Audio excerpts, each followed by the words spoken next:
वक्त हमें साबिक secretary election commission Kanwar Dilshad साहब भी ज्वाइन कर चुके हैं, उनको भी वेलकम करेंगे। बहुत बहुत शुक्रिया कंवर साहब वक्त निकालने के लिए। अब जाहिर है आपसे सवाल बिल्कुल बनता है कि जो इलेक्शन कमीशन के ज़ाहिर है आप ये सारे मामला देखते आ रहे हैं, अपने तजर्बे के लिहाज से अगर आप बात करें तो आज़ाद कश्मीर के जो इंतखाबात हैं उसमें सबसे बड़ा चैलेंज क्या है? सिक्योरिटी है, इंतज़ामी मामलात हैं, इंतज़ामी मसाइल हैं, वसाइल हैं, या फिर जो सियासी दबाव या फिर जो इंतखाब का ये पूरा मरहला है इसको टारगेट किया जा रहा है या इसको कोशिश की जा रही है कि किसी तरह से मुतासिर किया जाए? आप समझते हैं कि ये सारे जो मामलात हैं ये सारे फैक्टर्स असरअंदाज होंगे? असूली तौर पर आज़ाद जम्मू कश्मीर में जो इंतखाबात हो रहे हैं उसको 3 मरहले में करने की जरूरत पेश क्यों आई? 25 करोड़ की आवाम है हमारे पाकिस्तान की, उनके लिए तो एक दिन इलेक्शन हो जाता है। जब भी हमारे इलेक्शन हो गए एक दिन में इलेक्शन हो गए, ठीक है। माजी में बाकायदा वक्फे से होते थे इंतखाबात सूबाई कौमी असम्बली में, लेकिन 97 के बाद जितने भी इंतखाबात हुए वो एक ही दिन हुए 25 करोड़ आवाम के लिए, 13.5 करोड़ वोटर्स के लिए। अब उसके बाद आप ये 272 कौमी असम्बली की नशिस्तें हैं।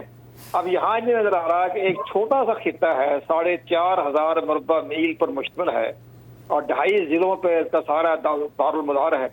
तो ये इनको 3 मरहलों में इंतखाबात कराने की जरूरत पेश क्यों आई? इसके बारे में आवाम में ये तासर पैदा हो रहा है कि एक मखसूस सियासी जमात को फायदा पहुंचाने के लिए उन्होंने ये 3 मरहलों में इंतखाबात करवाने का फैसला किया। एक मखसूस जमात है, उसकी लिहाज से अब इसके बाद में देखें कि वो अब आज़ाद कश्मीर का इलेक्शन कमीशन बहुत पावरफुल इलेक्शन कमीशन है और बड़े जानदार लोग हैं, बड़े जानदार हैं। लेकिन हमें ये बड़ी हैरानगी हुई कि जब पंजाब की वजीर आला ने आपको 10 इलेक्ट्रॉनिक बसें दी तो उसके बारे में इलेक्शन कमीशन आज़ाद कश्मीर ने नोटिस क्यों नहीं लिया?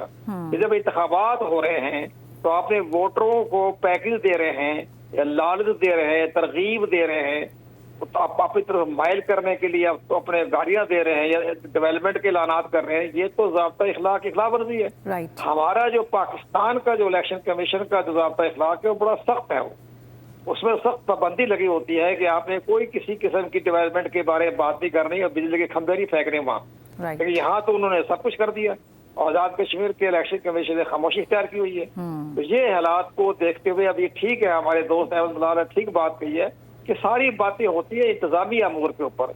अगर 3 मरहले में इंतखाबात हो रहे हैं तो उसको रिजल्ट को रोक लें, जैसे इंडिया में होते हैं। इंडिया में एक बाकायदा 2-3 महीने इंतखाबात होते हैं, लेकिन इसके बाद रिजल्ट एक ही दिन आता है। बिल्कुल पूरा रिजल्ट को वो सील कर देते हैं और इसके बाद गिनती होती है, काउंटिंग होती है, इसके बाद वो अवाम के सामने ले आते हैं। लेकिन अवाम को इलेक्शन कमीशन ऑफ इंडिया पे एतमाद है, वो कोई एतराज नहीं करते। यहाँ अगर इन्होंने बैलेट बॉक्स कहीं रख दी रिटर्निंग ऑफिसर के कमरे में तो लोग शक व शबात करेंगे जी आपने गलती हो गई है।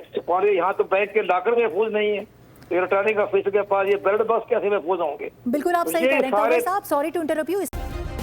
सब्सक्राइब करें और बेल दबाएं ताकि कोई खबर रह न जाए।